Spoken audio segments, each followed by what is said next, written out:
Hello guys. Nanganak ang aking alaga na si Whitey. Ayan guys, pinapainom ko siya ng gatas sa loob guys. Oh. Ayan. Kanina, kasi guys, dati na nanganak yan sa katabi ko guys eh. Sa nung kasama kami ni Liklik guys. Na sana siya guys na doon sa tabi ko natutulog guys. Kanina, kaya pala sinusundan-sundan ako, parang may tinatawag siya, kaya pala siguro manganganak na siya. Yon yan yung ginawa ko. Gusto pa sa higaan ko guys manganak. Kasi dati dito ko nilagay, ayaw, doon talaga sa higaan ko. Pagising namin niliklik sa tabi namin, naku, doon nanganak sa tabi namin guys. Pero ngayon, no, dito naman guys, sa parador ko na bakante. Yan, hindi ko to nilalagyan ng mga damit guys, sa mga ano, kasi ano to eh, nalagyan ko lang ng kung ano-ano na lang. Kaya kanina kinuha ko, dito ko sa pinasok guys sa parador. Yan, uhaw na uhaw siya guys sa gatas. Oh. Oh. Yan, dalawa ang anak niya yan guys eh.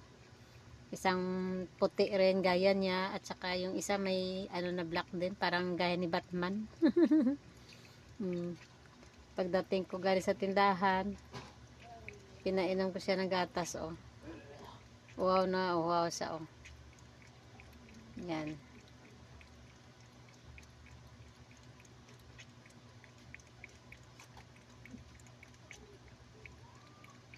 Whitey.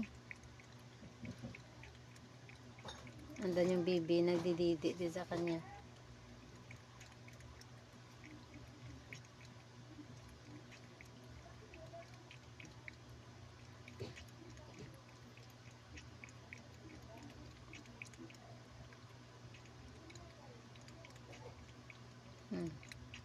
Pinainom ko ng gatas. Wow na uhaw siya oh. Parang naubos yung isang pack.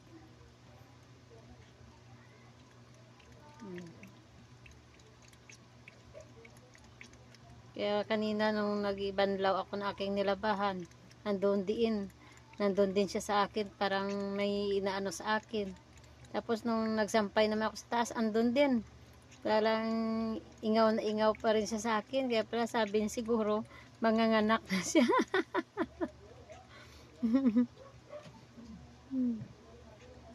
Konti na lang. Mamaya naman. Yan ang anak niya, yan.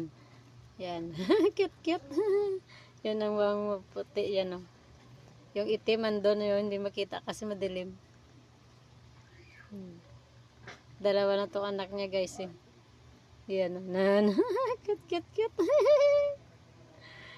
Yan. Yan. Bye guys. Thank you for watching guys. God bless.